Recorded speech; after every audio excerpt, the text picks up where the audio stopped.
So, a couple things by way of update to talk about and make you aware of. Of course, again, as I always remind you, check out my TikTok shop and a TikTok subscription while you are here. These are ways that you can support me and also get you something nice, like some really cool nerdy and/or Christian product, as well as perks exclusive to my TikTok account. Also, check out the YouTube channel because last Monday's live stream is going to go live this Wednesday. It was a really, really fun discussion where I crashed out. So, if you want to see that, make sure to go check out my YouTube channel. But importantly, going to my YouTube channel, my video under reviewing a book called Understanding Transgender Identities. Uh, I did a video review of that book, and that is now out.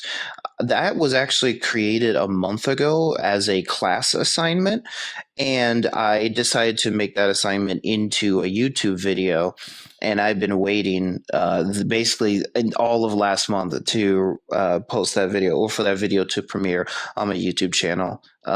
So I'm really excited about it. I'm really excited to just explain the various views because before this book, I honestly didn't know that there were four views.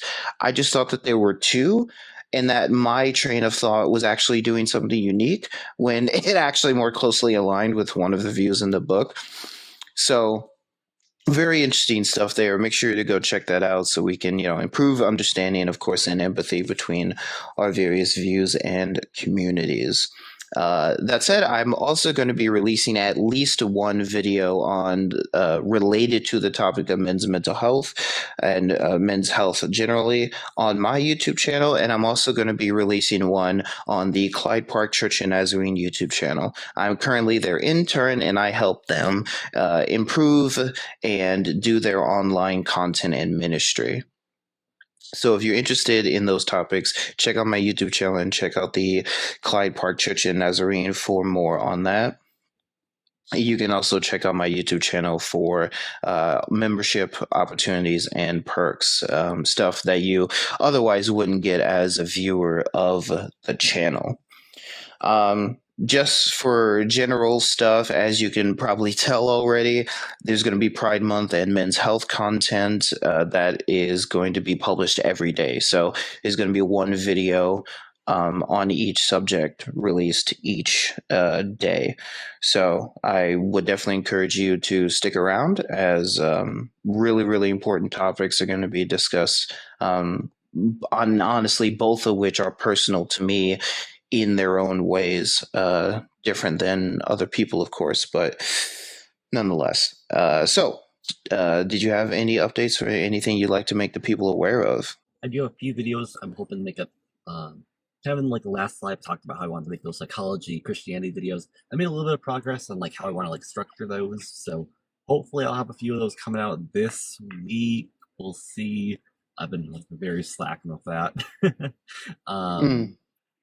But we'll see how that goes. I also have a video coming out today, I think, which is a clip from our last live. So want to see some of those highlights, be sure to check those out. To give you the idea for site Christianity. I was more of like from like a school project, kind of like what you were talking about with your trans thing. Mine was specifically I got it from like an English essay that I did, and then worked that into some videos. Also, be sure to check out my app and website, flipper.org, on the Play Store for the app. I think that's about it for content at the moment. Gotcha. Cool. Yeah. So, I might talk about this in a video, or I might just try to clip this, honestly, and release this. But obviously, with it being Pride Month, there's going to be a lot of conversation about sexuality and gender, very understandably so. And actually, the Pride Month videos I'm going to be using to kind of explore my own journey with those, because differently than people who would be celebrating Pride Month, I still have had my own issues and problems and quibbles with all of that stuff. But be that as it may, I realized that trying to address sexuality and gender without thinking through the way that Christians in the modern era at base in the United States are thinking about sexuality and gender will become problematic, because a lot of Christian traditions have a suspicion of the body as as a sort of hollover from different Christian traditions throughout church history. There is a uncomfortability with and sexuality in general, and with the body and everything that the body's going to do for various reasons. There's fear around this, there's purity culture, right? Um, all of that sort of stuff. And so, and the reason, part of the reason why I came to this conclusion is because there's a book that I have that I've been reading. Um, you can see the title and everything, but the author is Deborah Hirsch, I believe is how you say her name. I've gotten into the first like 40 pages. Yeah, about 39, 40 pages of the book. And so far, I really enjoyed it. I think the book points out a lot of really important things and stuff that I've been saying for a very long time. Some double standards and things like that. For example, she tells a story about how she posted on Facebook that she was interested in watching this TV show that was apparently set like during the medieval era with clergy and stuff. And Christians immediately went to her comments to warn her about the sexual scenes that are in the show. This is interesting though because like there's a lot of manipulation, there is violence, and these various other things that are in the TV show and gossip that Christians would say is a sin. But the only sin that she got warned about, the only sin that she got warned about was the sexual scenes in the movie or in the show. And this is something that I've been trying to point out to people for a really long time as well. Like, you can't or at least it is not consistent to warn Christians or to yourself not see these sexual scenes, refuse to do that, but enjoy the gruesome violence that comes with watching certain movies, shows, etc. Um, and that's just one example of something that she talks about in the book. There is a myriad of other things. And she's very humorous as well, which I appreciate. Humorous without being necessarily like crass or crude. It's a sort of inviting sort of humor, if that makes sense. Um, it's not off-putting, is what I'm trying to say. It's not like one of the actual jokes or one of the other jokes she tells that's like off-putting or something like that. So, um, yeah, and as much as she's not like an academic, she is educated, and I appreciate that. She seems very educated in what she's talking about, which I also appreciate. So, um, that was one of the things I wanted to mention was that, like, yes, let's talk about sexuality and gender, but let's talk about like what we're doing wrong on the practical and theological side, and we can fix that stuff. That way, when we're talking about these other relevant points related to sexuality and gender, or talking about those things, are not explicitly or implicitly motivated by the biblical, theological, and practical and scientific mistakes that Christians in the modern era make related to that stuff. Does all of that like make sense to you? What are your thoughts on any of that? Um, just to clarify, when you say like, you know, you have to clarify, but she's kind of saying that the point of, or like word this here, that like Christians are kind of obsessed with like the lust culture rather than other components. Is what you're saying? No, I was just pointing out. So I was referencing something that she mentions in the book about like the movie and the way that Christians view movie and TV shows and stuff as a example of how Christians on the biblical, theological, and especially practical side of topics about sexuality and gender get things wrong. And there's other stuff she points out in the book that are very valid concerns. I would have to flip through the look, but that was just what immediately came to my mind. But there's other things as well. But purity culture is also a good example of that, and modesty, and the way that that kind of culture functions as well is another good example of that, I would say. Mhm. Yeah. So, yeah. Did you have any thoughts on that or anything? Um, I mean, I guess I think the main reason that we're kind of, I don't know if maybe obsessed is the right word, but definitely like very focused on that topic, just because like it's a very common struggle, I think. So I think it makes sense to, I guess, focus on what you know will cause the most, I guess, issue for others. I'm not sure if I'm understanding, but I guess how do I mean 2 cents there? Yeah, and there's certainly a focus, and the focus makes sense because actuality is a fundamental part of the human experience, right? So we should know, um, have some idea about what to think about it, what not to think about it, what to do with it, what not to do with it, right? Those sorts of things, like all of that's valid. But the stated, I can actually read the back of the book. Which might kind of help you understand the book. Again, also, this book is endorsed, by the way, by Dan Kimball, who is the same guy who wrote How Not to Read the Bible, Oh which yeah. is a really, really good read as well. Um, but so I'm going to read this little excerpt at the back of the book here. It says nothing has exposed the gap between the church and the broader society quite like the cultural argument over sexuality. Mores, relationships, identities, orientations, and even such seemingly straightforward concepts as gender have cut battle lines between the church and the world, and in the fog of war and the cloud of conflict, it's increasingly hard to see our way clearly. There is hope, however. Deb Hirsch, yeah, I believe that's how you say your last name, has seen it firsthand in meaningful lifelong relationships with LGBT friends and neighbors, in Christian fellowships and movements that have held in constructive tension a concern for people created in God's image and a higher view of the Bible's teaching on sexuality. When you consider the world from the perspective of God's kingdom mission, it turns out the smoke clears and a redemptive imagination takes root.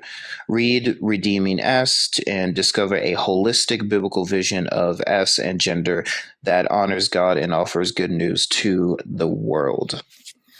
And so, as far as I can tell from just the 40 pages I've read, this is a first impression, also, by the way.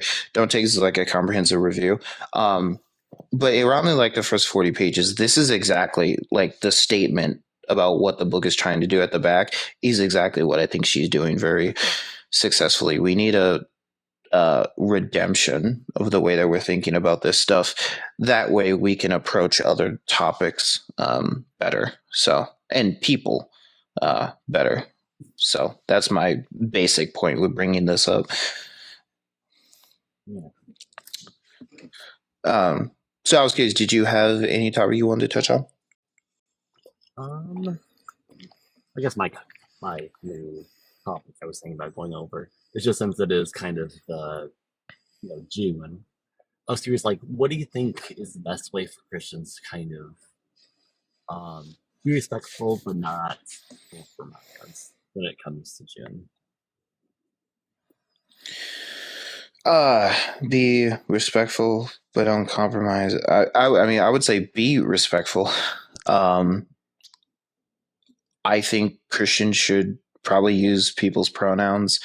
I know that's going to be a hot take, but if if we want to be heard, um, then we should do what we can to make it as easy as possible to be heard. Which means uh, which I think would entail using pronouns, refer to them however they would like to be referred to. And this would also mean learning uh, the way that people are thinking about language. You know, is queer an acceptable word around this particular person? Would they rather have you use the terms gay and trans collectively, or are they okay with you saying LGBTQ or LGBTQIA2S plus, right, or LGBT plus, whatever? Um, and so my um, approach there would be a much more individual approach where you should build relationship, respect, and trust. And I think that's part of might be part of the problem is that both sides, for different reasons, don't necessarily want to build this trust and respect and relationship. But I'm interested in doing that. I want to I think the best way to be heard by people is to be heard by people that you have a relationship with, um, which makes the internet and online stuff very difficult. But this is why, in my responses to people, I've tried to be as empathetic as I can, because I think an immediate way to build that trust and empathy is by empathizing, is to at least say that, like, I get it, or if I don't, I'm trying. So I think that's a big step in the respect department. I think not compromising. I think part of not compromising is learning the other views and coming to your conclusion about what the best biblical interpretations are regarding the important issues, and then be open to changing your mind upon the biblical data, but also not compromising where there is, excuse me, an invalid interpretation or something like that. Something I'd like to point out in relation to that is, excuse me, and this is brought up in my video reviewing the book Understanding Transgender Identities, where the fourth author makes the argument that because men and women are made in the image of God, God is male and female. And I make the argument, and it's not that. And to be very clear about this, and I also say this in the video, there is a very long discussion that needs to be had about the gender of God, because biblically, because the Bible and church history will refer to God's gender, specifically gender, not S, gender, as male and female. Both are used for God. Whether they're analogies, whether they're metaphors, whether they're actual descriptions, both are used to describe God's character and who he is. This plays out later in church history as well. We'll see Augustine saying things like this, Athanagorius saying things like this. So this is Orthodox Christian teaching. Like, God, you can refer to God as she in the Christian tradition, or at least you should be able to do that without anyone really batting an eye. But none of that has anything to do with the image of God. And I bring this up in the video, but Dr. Carmen Ives, Dr. John Walton, J. Richard Middleton, I think they're doing phenomenal work on the image of God. And it has nothing to do with gender. It has to do with the way that humans function as a result of being the idol of God. Being the image of God is being his idol on earth. We are moving idols, essentially. And there's a lot that could be said there. I encourage people to check out those scholars, but I bring that up as a example of a time where I think a interpretation is weak, and so I don't think it's something that we should consider a valid biblical interpretation of something we should, quote unquote, compromise on. So that's kind of how I would. So to shorten that, I think we build respect by building relationships and empathy and being seen, heard, and valued. And I think we don't compromise by understanding the possibilities, coming to our conclusions based upon the evidence, and sticking to those conclusions, not in spite of evidence, but because of evidence. Does that all make sense? I think so. Um, I guess I guess in my perspective, I worry that by adopting, say, like pronouns and things like that, I worry that that only like I guess adds to the problem rather than I guess working on the repair of it. Um, so, like personally, my advice is whenever like someone asks you, like, do I use my friend's pronouns or things like that? My main answer is just to refer to them by their name or to kind of avoid the topic altogether, as to kind of avoid both controversy as well as like hurting their feelings, but also keeping with, I guess, their convictions. So I think we agree in many ways, but I don't think I would go as far as to say Yeah, and yeah, there's a lot of uh, you know, more conservative leaning Christians are not a monolith either. Um, so there can definitely be disagreement there, but um, what does Paul say? Right, I become all things to all people that I might save some. Right, I become that. a Jew to Jew, right, a Gentile to Gentile. Um, you know, there were settings where Paul was following the law, not because he had to, but because to ease the conscience of the people he was talking to, so that he could better speak with them. Right? There are going to be times where he's not following the law, so that he can do the same thing. And so I tend to follow that principle, and I think using pronouns or not using pronouns falls under that principle. If I'm like in the deep conservative Bible belt, um, I mean, I'm probably not going to. I might even bring it up, to be honest, because we might have other things that we need to talk about before we get there. Or I don't know, maybe getting there is like a baby step that could take them to better conclusions. But if I'm like a radically conservative Bible Belt, Uh, church deep South sort of thing, there are just things I'm probably not gonna say, not gonna bring up, right? mhm, In the same way, when if I had gay or trans friends, which I do, and family members, which I do, mhm, uh, and they ask me to use their pronouns, I just would, again, for that reason. I think um, building that relationship and being like Christ in that relationship is going to take precedent over the accuracy of the terms and such, at least at the time. The terms and their accuracy and their meaning and stuff like that can certainly be discussed, but you're not going to have a discussion if they're not listening. So mhm. I guess my focus would also be like something that Paul said is that you should follow like convictions. But I worry that I guess by I guess it would depend on one person in that situation now. hmm yeah, and you might come across a a gay or trans person who doesn't want you to use them, because I've had that happen to me as well.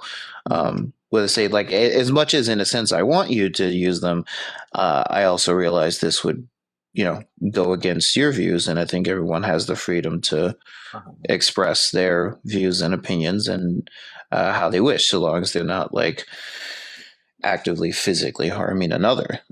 And mhm, you not using my pronouns is not actively physically harming me. yeah, Um, and hopefully for a lot of people isn't like emotionally or mentally harming them as well. Although that is a possibility. It may cause harm, and I think that is a legitimate concern given what we know about the mental health of many in the LGBTQ plus community.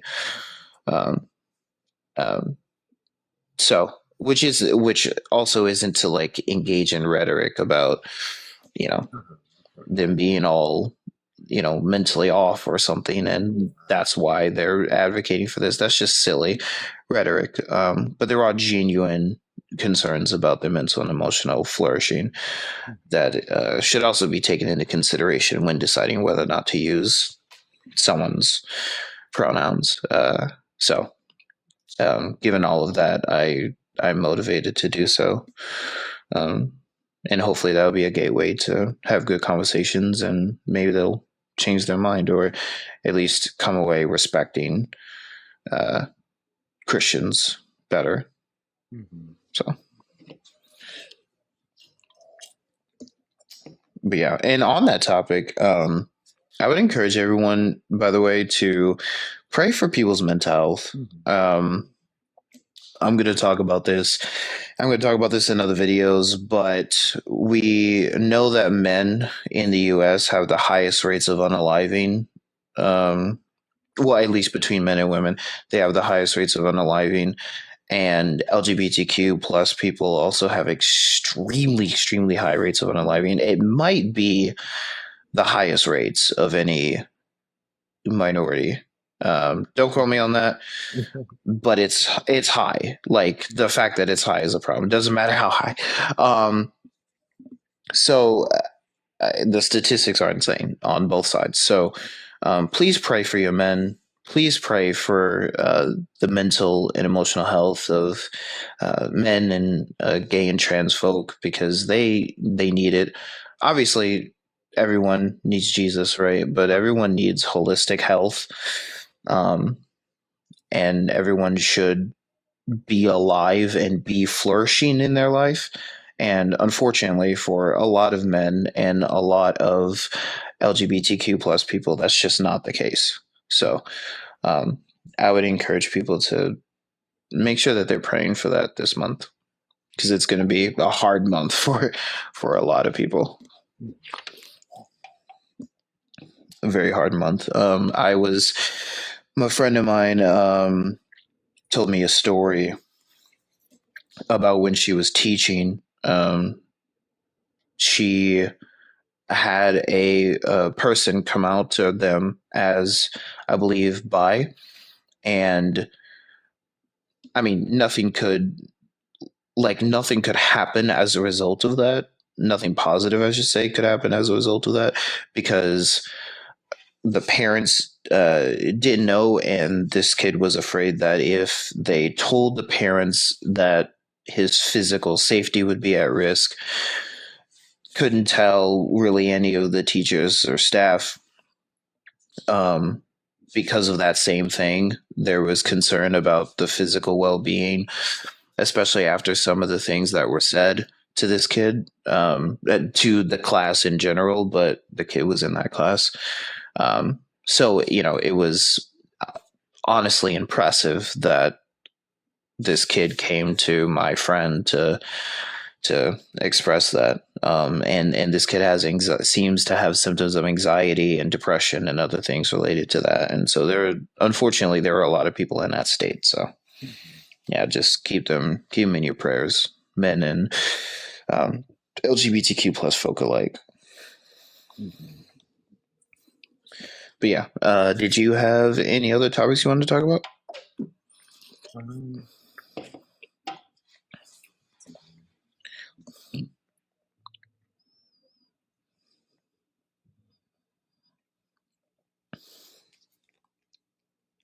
You said you didn't. Not really anything else to particularly mention. Because we kind of already went over the main points I would. Yeah. So I guess focusing more so on the mental health. What are some? What do you think are some things that we can do to help improve that overall? Except for, of course, the obvious, which is praying, comforting people. Yeah. What can we do to increase people's mental health? Honestly, I think going to the gym. If you're capable, definitely try, or at least like work out in your home. Don't quote me on this, but I have come across scientists, doctors, and others saying working out in and of itself isn't doing a whole lot to help you lose weight, but it is basically doing everything else. It is lowering your risk of some physical health issues, but it also drastically improves your mental health and flourishing. So I would like outside of Christian practices, I would encourage people to, and just being in community and Christian community, I would encourage people to do that. Like, if possible, work out. I think it's going to be greatly beneficial, and you know, mental health. But I also think, hopefully, there would be a increase in virtue because there's something to be said about um, establishing a plan and being consistent with that plan, even when you don't want to, improving consistency, improving the virtue of discipline, right, and self discipline, self control, which relates, of course, to the fruits of the spirit. Um, Hopefully, increase your love and respect of yourself, which I think is something a lot of Christians don't talk about, or if they do, it's in the negative. You should be loving yourself. You should be respecting yourself because uh, for a number of reasons, right? But the greatest command is to love your neighbor, to love God, and to love your neighbor as yourself, right? Um, we usually think it's just love God and love neighbor, but there's actually a triadic relationship that's going on, a triadic love relationship between God, yourself, and the other. Um, so when we are working out, we can do so again to improve our mental and physical or emotional health, but also do so to improve our love of self, which is in part a fulfillment of that command. So um, I hope that can help put that in perspective and encourage people to actually go do that. Um, but that's definitely something to talk about. Is that obviously in Christian spaces, for a lot of different reasons, we often don't encourage people to love and respect themselves first, or second, maybe because maybe loving God is and is first. Although I think there's a relationship between the two, again, as I said, but we often don't encourage people to do that, and I think that causes issues, especially if, on the one hand, you don't encourage people to do that, and then on the other hand, you tell them that they're inherently evil and there's nothing good innate within them. Whether that's because of a off understanding of total depravity, or whether that's because of the doctrine of original sin. Combining these two together has caused problems, and I think it caused problems for men's self-esteem, um, their sense of self. So I would really encourage people to look into those things and to um, love yourself because you do deserve to be loved and cherished and respected for your boundaries to not be um, needlessly or unnecessarily and pushed. They're not suggestions, right? They're boundaries that need to be established and established for a reason, right? So, yeah, I would encourage people to do those things. I think that one interesting thing is that obviously not all, but there's like a lot of people that will say like that will be so scared to kind of have pride, like fall into like the sin of pride, that they kind of just lose all self love they have. And I think that's kind of the main struggle that a lot of people have been dealing with, especially when it comes to pride. Well, obviously pride in that aspect is very different from the Christian aspect of pride. But I think that that's especially adding another challenge to the already problem, especially with the advent of technology, people becoming a lot more lonely and by themselves, which is kind of ironic based on how you can talk to so many people. Um, and I've been reading a lot of studies on kind of the idea that um, we really need to talk with people. Humans are very social, and when we kind of get into our own little bubbles, we struggle. I guess that's kind of been gone over multiple times, but this needs to be reiterated sometimes. Yeah, yeah, you said a lot of great things there. The and another that, yeah, you're right. Another aspect is that we speak against the sin of pride, and we think of pride as like selfishness, and then we think of selfishness as, or selfishness and boasting, and then we think like if you were to win an award in a track and field race or something, and you posted pictures about it saying, I did this, like, all of that's pride, and that's a sin or something like that. um when that's not what it is. I would argue biblically, um, to use our modern psychology terms, pride is high self-esteem. Yeah. So if we think of self-esteem as view of the self, there's low self-esteem. So I've met people who would metaphorically describe themselves as dirt.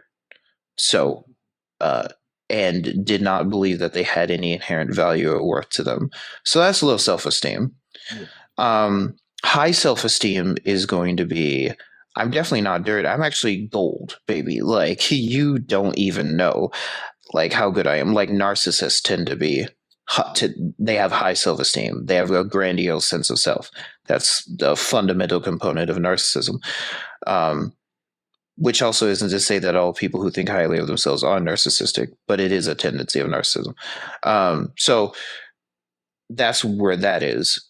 I think Christians are called to have something in the middle. We need to have a accurate view of ourselves, and I think the high self-esteem is the pride.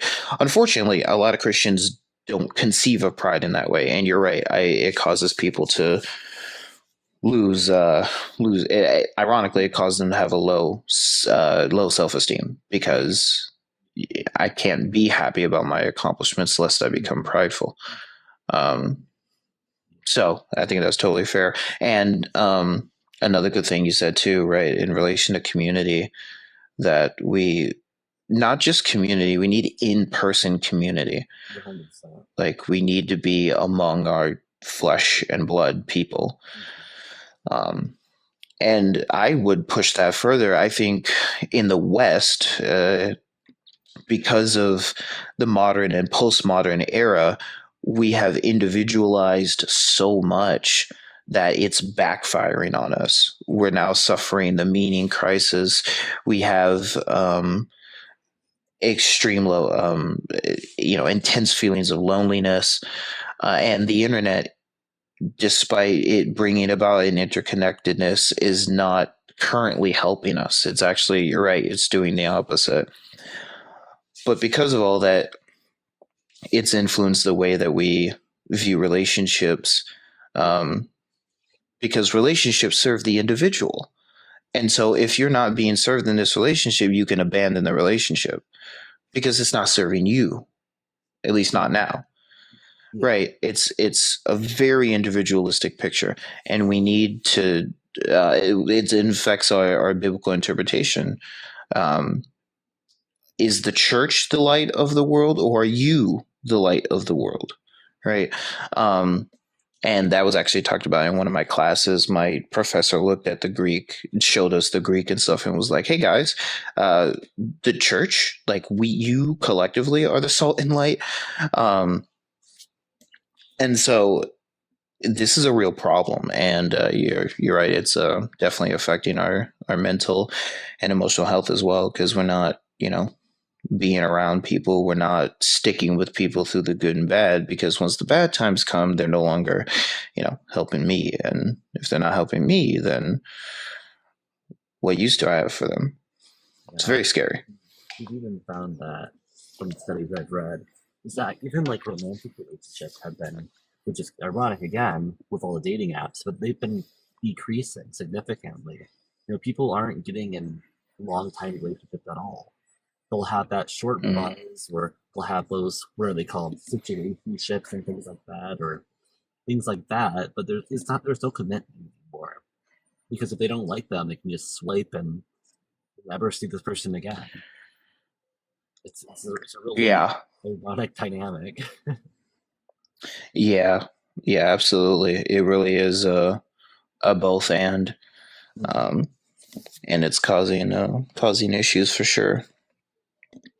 So related to this is actually relates to one of the other topics I wanted to bring up.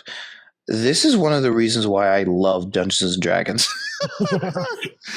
uh, it's a completely different topic, I know, but I promise it relates because, Hopefully so. like to me, like D&D, and you've experienced this because you're in my D&D campaign, that's set in the time between the fall of the Watcher Angels and the Biblical Flood. It's great. I'll talk to you all about it sometime. But like D&D is inherently religious. And it's like, yes, it's because gods exist in base D&D, and in our world, right? Our world is the world that I created, the setting I created for you guys that I homebrewed is inherently religious. But like I hope like I don't think people appreciate just how inherently religious the instinct is to come together as a community and simulate a myth and create a shared myth together. Uh-huh. Like that is a inherently religious process. And um even that has been individualized. So in modern and postmodern forms of spirituality, spirituality is individualized, where a myth is not shared. It's in collective. It's private Mhm. and personal. You know, yeah, I have a personal relationship with God. Stay out of my business. Like it's your business, it's your privacy, it's up to you. Yeah. Um, I'm spiritual but not religious. I'm not accountable to any organizational structure. And there certainly can be some benefits of that, and there can certainly be some understanding. I can certainly understand that, especially if the organizational structure hurt you. But that's not how humans are meant to do things. And so, but we're going back to D&D. D&D taps into, I think, that very religious impulse. Um, and of course, creating stories collectively Mhm. is a human thing for sure. And obviously, not all stories are religious and so on, but um, there's certainly something to be said about collective myth and collective religion, which is why religion creates the is uniquely suited to create community because it creates a shared myth and that bonds people, I think, much better than um, even like sports or something. As much as sports and other like non inherently religious things do build community. So Mhm. yeah, that was a long rant. I hope that made sense, especially with the D&D thing. Mm-hmm. I'd say so. Yeah. Um, yeah, so I did mention I would like to update people regarding D&D and stuff like that because I've been doing a lot of really cool stuff with Dungeons and Dragons. James, as I mentioned, is in my D&D campaign, so we're talking about um or so me, him, and two other people who are playing that online, which has been really interesting because normally I like removing technology from my D&D games. um in my preparation I'll use technology, but when we're at the table I like using pen, paper, books because it's really because I found D&D as like a really healthy way to escape. And I find that unplugging from technology for at least a few hours, especially as a content creator, right, where we're Yeah, constantly definitely. engaged in the social media space, is really nice. But because we're doing this online, we unfortunately can't quite do. We literally cannot do that. Yeah. Um, but it still has been a nice collective experience in my opinion. And so I was going to ask you, um, you know, totally unfiltered, say whatever you want. you know, uh, how has your experience been with playing D&D so far?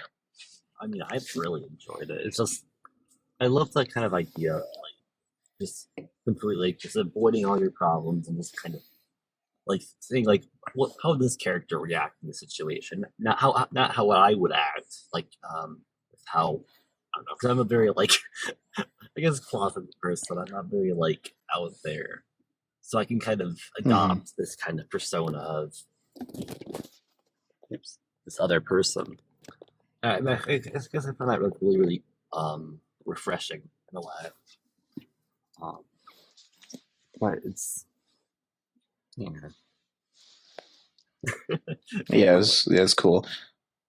Yeah, yeah, definitely not. Um, yeah, there's definitely a lot to be said there. Um, I mean, especially with the way I try to do things, because when I had you guys set up the characters, I tried to be intentional about um, you guys setting up your characters so that they fit in the world, but also fit the things you want to do. uh, And I would do my best to integrate all of your backstories. So um, I think I did that. I tried to do that very well. I Um, definitely think because so. it just adds to it adds to the collective, storytelling process, that this isn't just my story, this is our story, right?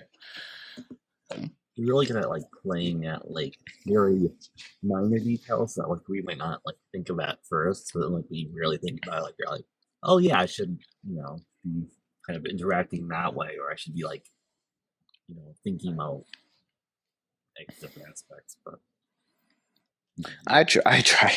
The challenge is not forgetting those details. yeah, that's Those those details, those plot hooks, and I'll tell y'all, I suck at taking notes in D&D.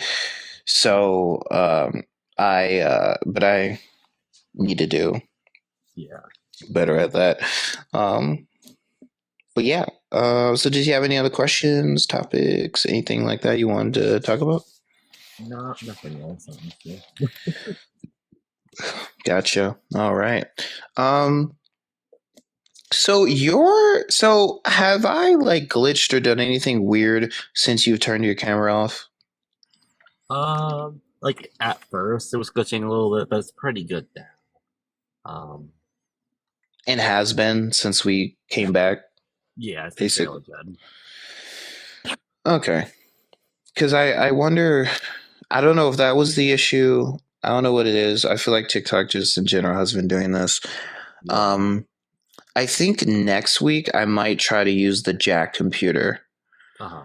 Um, because that way, like the way I would do live streams with Restream on my YouTube channel, because that way, um, this hopefully won't be an issue. Because next week I will be interviewing Dr. Sweater Oh. on science and Genesis. Uh-huh. So, very excited to be doing that. I would love to get his scientific perspective and see how he interprets the book of Genesis in relation to science. Uh-huh. But I definitely don't want this cutting out during that time.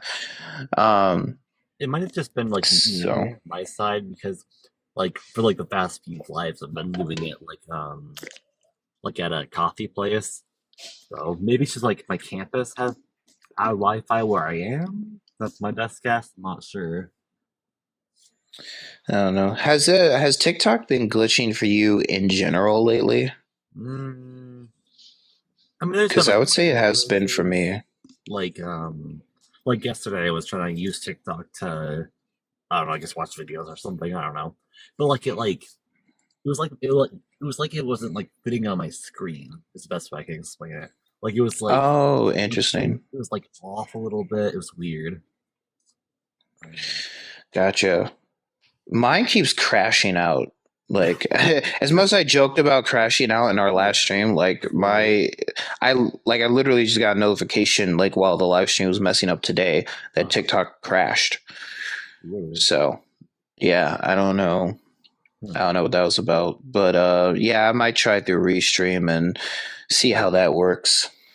Hopefully that works a little better. So yeah, yeah, because I mean, this is also a problem because like, um, it's inconvenient to like send this live to people to build up that audience to watch it, and then like it just crashes, and Yeah, then people literally. leave, and they don't come back, and it's not their fault. Like Yeah. this is a tech's fault, but yeah, it's also interrupts everything we're doing. So, Definitely. um, but thank you so much for joining me for this Of Monday's course. live.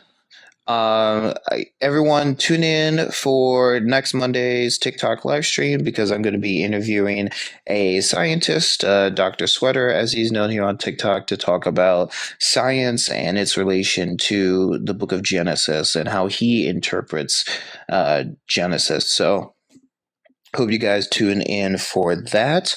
Thank you, everyone, for watching. James, is there anything you'd like to say before we go? Um, well, be sure to once again download that app in the Play Store for Hours of Shepherd and check out our website. And if you do want us to help us make more translated videos, I've said this in a few of our lives, but we have been really trying to post videos in other languages. We had a video in Japanese hit like 2,000 views on YouTube, so clearly this is reaching out. And like I also said, like it had like 80% in Japanese viewership. So clearly, by translating these videos, we are actually reaching out to other people. So if you want to support that, if you go on our website, lawrenceshepard.org, at the very bottom it says donate, I think, or something along those lines, or like I think it's like give maybe. You can try something out like that. But we do really appreciate it. Yeah, it's really glad. I'm really glad. I should say. I don't imagine there's a whole lot of Christian content in the Japanese language. So Oh yeah, there's like nothing. I tried to do personal research and it just is not a thing. There's like maybe two creators out there, maybe, you know. gotcha. Yeah, no, I would definitely encourage people to go support that work. So. So thank you guys again for everything. Thank you for viewing, and I will make sure that at least some of this stream, Yeah. hopefully not the bugs, but some of the stream gets up on the YouTube channel. If it's long enough. If I just decide to clip this, then that will be what I do. But you'll see clips of the video either way. So thank you so much for watching, and have a blessed day. See y'all.